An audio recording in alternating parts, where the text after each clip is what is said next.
Vamos a tener una sola solución sólida, ya vamos a ver el diagrama, que va a ser la solución sólida alfa. Cuando tenemos una sola solución sólida, el metal es bastante, la red es simétrica, es bastante puro, tenemos poco del soluto. Entonces, al tener poco soluto, la red es bastante simétrica, es dúctil, es deformable, tiene algo de dureza y resistencia mecánica, pero no demasiado. Ahora, ¿qué pasa si aumentamos el porcentaje de estaño en el cobre? Ya nos vamos a un bronce que se llama bronce mecánico. Además de alfa, que es una solución sólida que se designa con letra griega, aparece otra solución sólida, por ejemplo delta, que justamente por las características que tiene una solución sólida, al agregar otra, ¿qué es lo que sucede? Si agregamos otra solución sólida, se forman interfaces. Claro.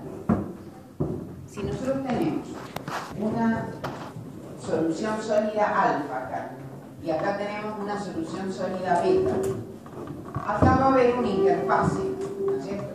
En el caso de los bronces, puede haber bronce alfa hasta el 10% de estaño. Por encima del 10% aparece delta, aparece otra solución sólida. Como hay interfaces entre las dos soluciones sólidas, porque estas soluciones sólidas son distintas, tienen distintas propiedades, distintas estructuras. Entonces, al haber interfaces, hay un obstáculo para el movimiento de las dislocaciones, para el deslizamiento de los planos atómicos. Por lo tanto, se traba la deformación del material. Y podemos decir entonces que cuando hay más de una solución sólida, el bronce, en vez de ser deformable, puede ser un bronce mecánico en este caso, porque estoy aumentando la dureza y la resistencia mecánica. Mejoro las propiedades mecánicas, aunque sacrifico un poco la deformación plástica del material. O sea, yo acá salté otro tema. ¿Qué pasa con las dos soluciones sólidas? Eso lo vamos a ir viendo en los diagramas, pero acá hay que hacer un estudio de si yo estoy en una sola solución sólida o en un solo metal puro, yo no tengo fases diferentes. Si no tengo fases diferentes, no tengo interfaces. ¿Está bien? Si no tengo interfaces, nunca voy a tener fragilidad, porque siempre va a ser buena la unión entre los cristalitos. Pero si hay interfaces, como en este caso, cuando hay dos soluciones sólidas, de acuerdo a las características de la interfase, por ser dos soluciones sólidas tan distintas, puede haber falta de cohesión en esas interfaces. Por lo tanto, puede provocarse fragilidad. Otra situación sería que, además de estas características, si esas interfaces son muy grandes, muy largas, muy grandes, realmente hay muchísima fragilidad. Entonces, por un lado aumenta la dureza y la resistencia, pero la resistencia estática y no la resistencia dinámica, que tiene que ver con la tenacidad del material. Y la tenacidad del material no puede ser buena cuando hay fragilidad, y hay fragilidad cuando no hay buena cohesión en las interfaces. ¿Está bien? O sea, es un razonamiento que creo que lo veamos, ya lo venimos haciendo de antes, pero si nosotros vamos manejando estas situaciones va a ser más fácil. Hay otro tipo de soluciones sólidas.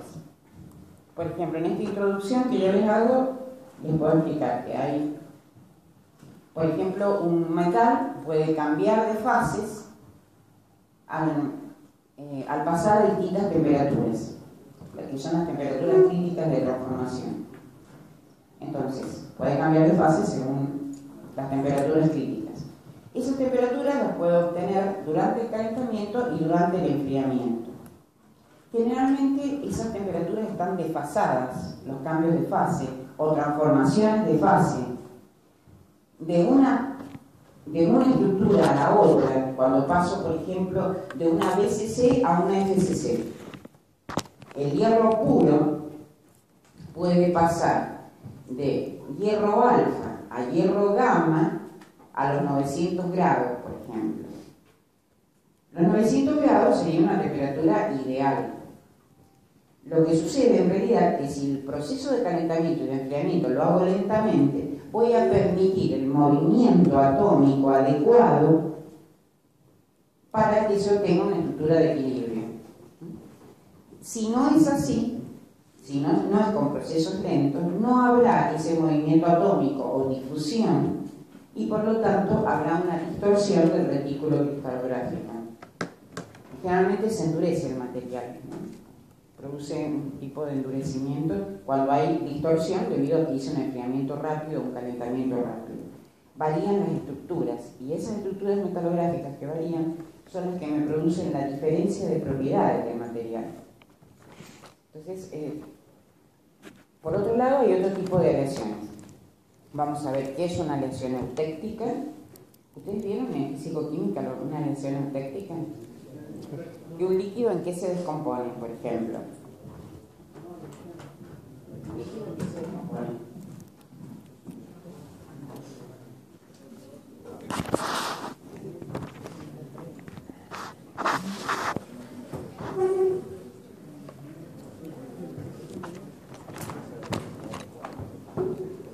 Esta es una aleación eutéctica. Temperatura, composición. Un líquido se decompone en el sólido A y el sólido B.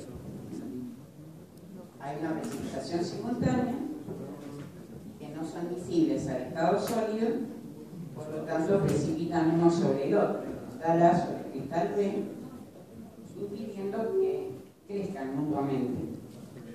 Por lo tanto, generalmente tienen una estructura de grano fino llamada aleación eutéctica, que se produce para una temperatura eutéctica y para una concentración eutéctica. Eso es un ejemplo. También están los compuestos intermetálicos, porque hay aleaciones que poseen regiones formadas por compuestos químicos. Este tipo de compuestos químicos tienen enlaces covalentes. Los enlaces covalentes son direccionales, son fuertes y le dan mucha dureza y rigidez, pero también poca maquinabilidad, de acuerdo a la morfología del compuesto. Bueno, esta es una introducción solamente. Cuando ustedes vean el libro de Lindenberg, van a ver primero en ese capítulo qué es el análisis térmico. Y esto tiene mucho que ver con lo que yo ya di en solidificación. Generalmente se llama análisis térmico de una aleación, por ejemplo, o de un metal, a la variación de la temperatura que experimenta un material durante su calentamiento o enfriamiento. La variación de temperatura que experimenta el material durante el calentamiento o enfriamiento. Durante el calentamiento vamos a registrar la temperatura respecto del tiempo y vamos a tener una curva continua ascendente durante el calentamiento, ya que absorbemos calor, y durante el enfriamiento será descendente, porque cedemos calor, se cede calor. Siempre que no haya una transformación de fase intermedia. ¿Qué pasa con un metal puro? Eso ya lo habíamos visto en solidificación. En el caso de un metal puro, nosotros primero lo tenemos al estado líquido,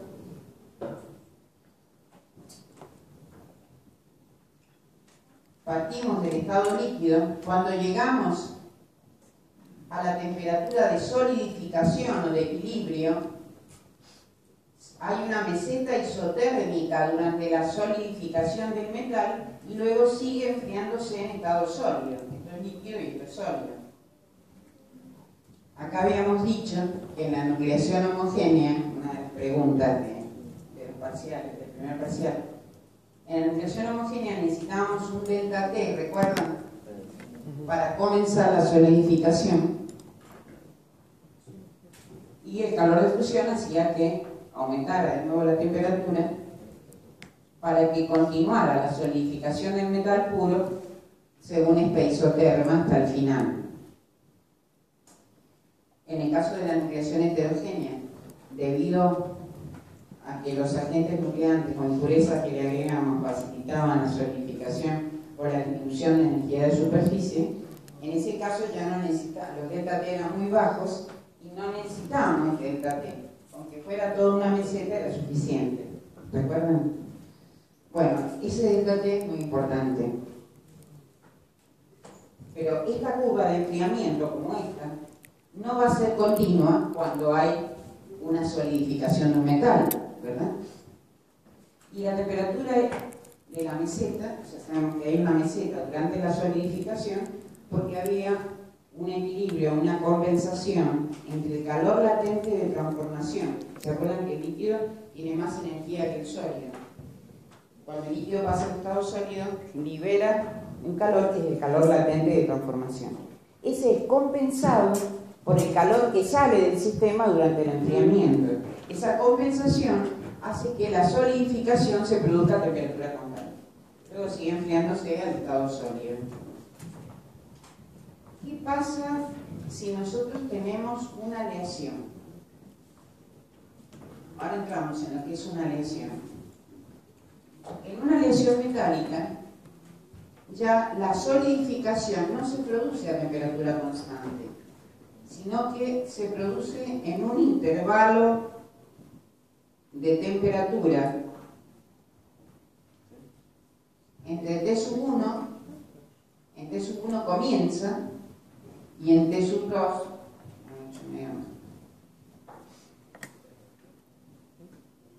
y en T2 termina.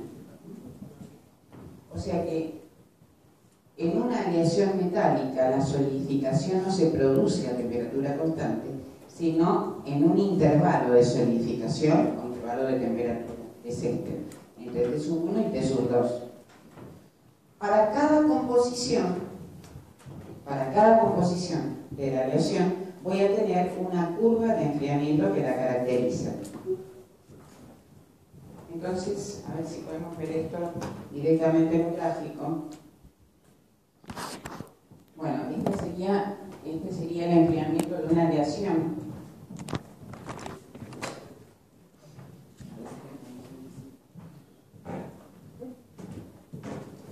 Este es un intervalo de solidificación, ¿verdad? Fíjense qué pasa en una aleación de dos metales totalmente solubles al estado líquido y al estado sólido. Tenemos las curvas de enfriamiento para toda la gama de composiciones de la aleación. Entonces, a ver, ¿cómo se traduce esto? Si tengo aleaciones binarias de componentes que son totalmente solubles al estado líquido y al estado sólido,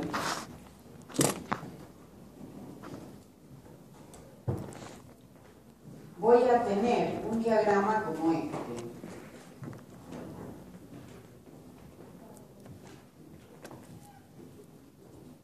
Voy a tener un diagrama como este. Acá tengo temperatura en ordenada y concentración o porcentaje en abscisas. Si todas esas curvas de enfriamiento las coloco acá, se supone que acá voy a tener el enfriamiento de un metal puro. Acá de esta aleación. Acá de otra aleación. Fíjense que en las aleaciones tengo intervalos de solidificación.